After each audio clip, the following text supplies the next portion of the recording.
let's talk about your childhood and coming up in South Florida. How was that for you? Being down south and growing up in South Florida.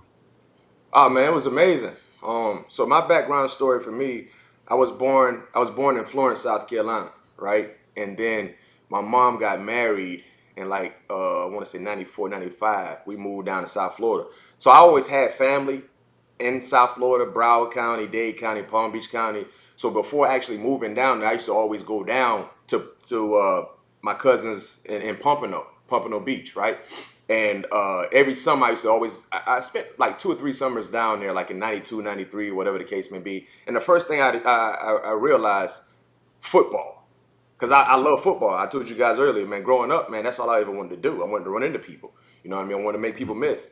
So when I used to go down to South Florida, like in the early 90s, that's the first thing I realized. Football was a little different than where I was coming from in South Carolina, a very, very rural, small area. We didn't have a lot going on, a lot of opportunities. And I was like, man, this is dope. This is like football paradise for me. You know how a lot of kids growing up, they want to go to Walt Disney World? Man, I wanted to go to South Florida. Cause football, that's how much I love the game, bro. It was like, man, forget playing with toys and looking at Mickey Mouse and stuff like that. Man, now I want to look at Lawrence Taylor. You know what I'm saying? I want to look at, my uncle used to talk about Jack Tatum all the time, man. And I ended up doing some research on Jack Tatum. Like, yo, this man was a stone cold killer out there, man. In football terminology, all right? Right. Let me clarify that, right? He's a beast. But when I went down to South Florida in the early 90s, I was like, man, shoot.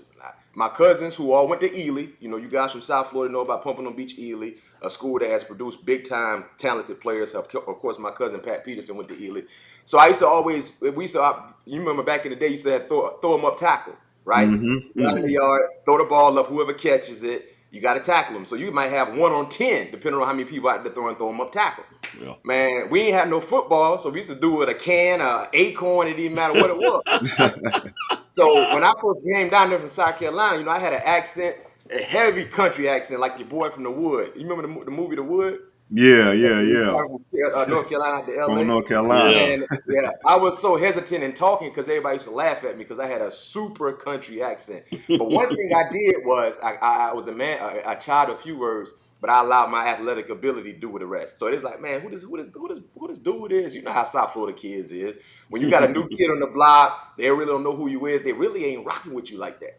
You know what I mean? And they really gonna test you. You know what I mean? Like, let's see, this dude got some dog in him, or we can get over on him, right? So they was like, man, my cousin was like, man, this my cousin from South Carolina. Was like, man, let's play throw him up tackle. That was the quickest way to kind of challenge to see who I was. Throw him up tackle. Now, little did they know, football was all I did.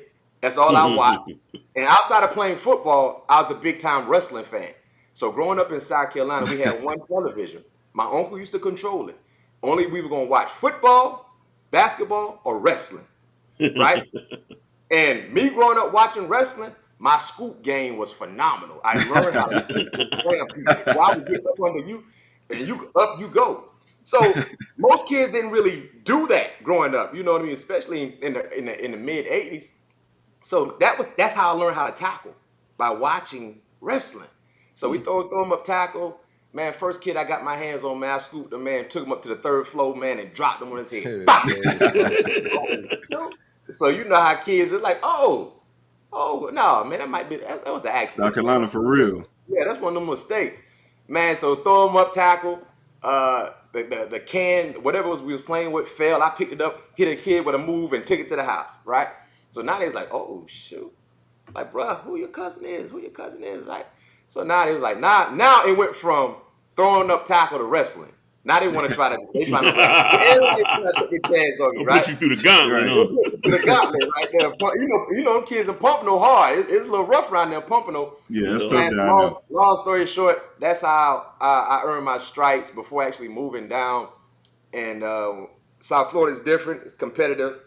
And when I went back up to South Carolina, started playing organized football in 3rd grade, first time playing tackle, I realized I was gifted. I realized I was a blessed child in regards to that element.